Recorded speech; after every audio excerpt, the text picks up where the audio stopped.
The Dorset Select Board unanimously approved a town budget to bring before voters at town meeting following a public hearing held at the Dorset Town Hall on Monday, January 30th.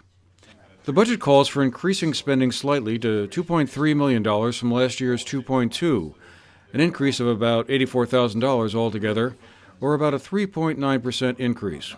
But when other revenues and a budget surplus are factored in, it's only going to be about a 2.5% increase in the municipal property tax. The municipal tax rate will rise about half a penny from a little over 27 cents per $100 of assessed property value to slightly under 28 cents. Dorset is anticipating a budget surplus of about $90,000, $65,000 of which will go to buy down the tax rate, with the rest being held for reserves. Highlights of the budget include contracting with the Bennington County Sheriff's Department for 40 hours of patrolling per week, which will cost the town about $105,000 over the term of the one-year contract. That's an increase of about $35,000 from last year, when the town had an agreement with the Vermont State Police for 20 hours a week of patrolling. The town will also be shifting from a system of elected listers and hiring an assessor who will be managing the town's grand list.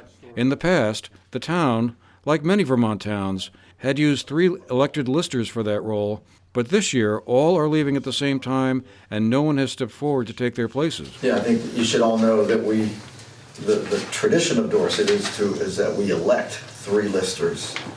And I guess when Peter and Bob and Margot came on, they all came on kind of at once.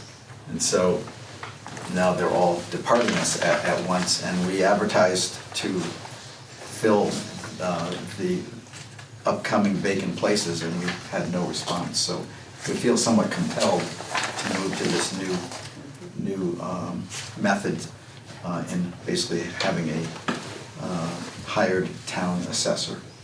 The outcome will be an expanded and more flexible service, but it will add an additional cost to the town of about $25,000. Select Board members also approved another $60,000 to expand a salt shed on Route 30, adding to the $143,000 already on hand. The cost of the new shed is estimated to be between $150,000 to $200,000. Residents will be asked to approve this budget during town meeting voting on March 7. The Select Board also discussed a revision of the town's noise ordinance that it's been working on.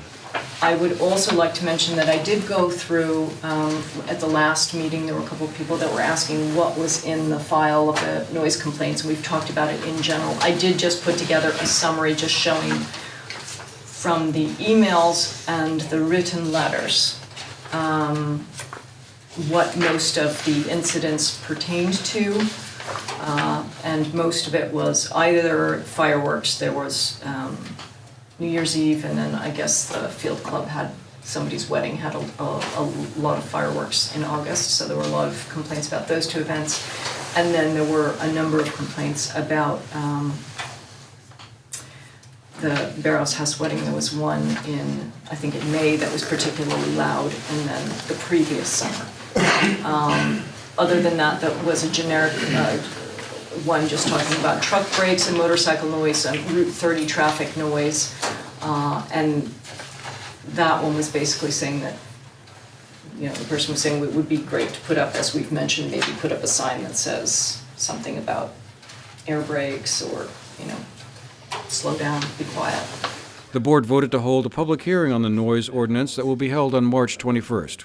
The Select Board also unanimously approved a motion to tell the Bennington County Regional Commission that Dorset would like to be considered as one of the 3 towns in the county the Commission would be able to offer free help with when it comes to drafting a local plan to conform with Act 174. That statute, passed by the legislature last year, encourages communities to identify locations suitable for renewable energy sites, like solar farms or wind turbine arrays, to help meet the state's goal of obtaining 90% of its energy by the year 2050. The statute gives local communities, like Dorset, a certain amount of leeway in determining which sites would be locally acceptable. For the GNAT TV News Project, I'm Andrew McKeever.